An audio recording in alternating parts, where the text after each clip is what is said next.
हुआ और निधन 30 जनवरी 1968 ईस्वी में हुआ। और इस कविता के पीछे एक रोचक बातें है। आप सभी को पता है सन 1921 में गांधी जी द्वारा असहयोग आंदोलन चलाया गया, जिसमें माखनलाल चतुर्वेदी ने आवाज उठाई और इसके कारण इन्हें बिलासपुर की जेल में बंद कर दिया गया और इसी जेल में ही उन्होंने पुष्प की अभिलाषा नाम के कविता की रचना की। अब चलिए कविता की ओर। पहले अभिलाषा का अर्थ क्या है? इच्छा, यानी किसी भी वस्तु को पाने की मन से जो इच्छा है उसे अभिलाषा कहते हैं। और पुष्प का अर्थ है फूल। तो अब कविता की ओर चलते हैं। चाहनी में सुरबाला के, सुरबाला एक शब्द आया, सुरबाला का अर्थ क्या होता है? अप्सरा।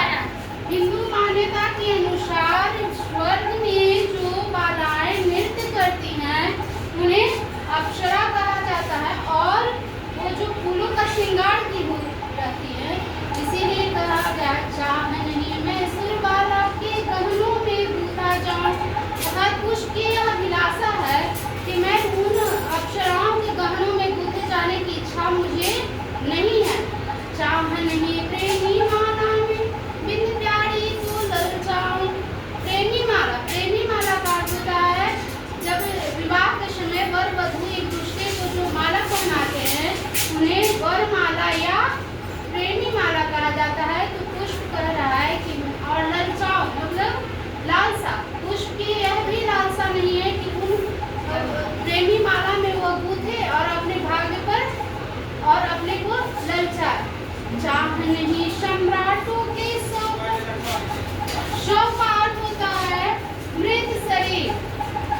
और पुष्प की ये भी इच्छा नहीं है कि जो बड़े बड़े चक्रवर्ती सम्राट की जब मृत्यु होती है उनके शव पर मृत शरीर को पुष्प चढ़ाया जाता है, उस पर भी चढ़ने की इच्छा पुष्प को नहीं है।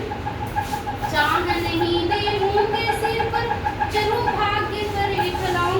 पुष्प की ये भी इच्छा नहीं है। जब हिंदू धर्म में जब पूजा की जाती है तो देवों के मस्तक पर फूल चढ़ाया जाता है, तो पुष्प की ये भी इच्छा नहीं है कि मैं ईश्वर के मस्तक पर चढ़ाया जाऊं और अपने भाग पर इखलाता रहूं। जब ये पुष्प की इच्छा नहीं है तो आखिर पुष्प की इच्छा क्या है? वो अगली पंक्ति में है। मुझे तोड़ लेना वनमाली, उस पद पर तुम देना फिर पद का रास्ता। अर्थात पुष्प की क्या अभिलाषा है कि मुझे तोड़कर उस रास्ते पर फेंक देना। किस रास्ते पर? मातृभूमि पर शीश चढ़ाने जिस पथ जाए वीर अनेक। अर्थात जो शहीद होने जाते हैं, अपनी मातृभूमि के लिए सर्वस्व न्यौछावर करने जाते हैं, जो सैनिक उनके रास्तों में बिछ जाना चाहता है, उनसे कुचले जाने में ज्यादा वह अपने भाग्य समझता है।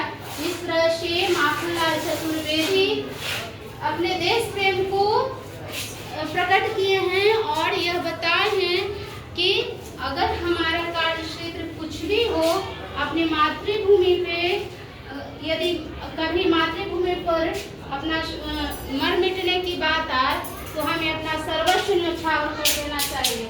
आगे आप लोग का कार्य प्रोफेशन कुछ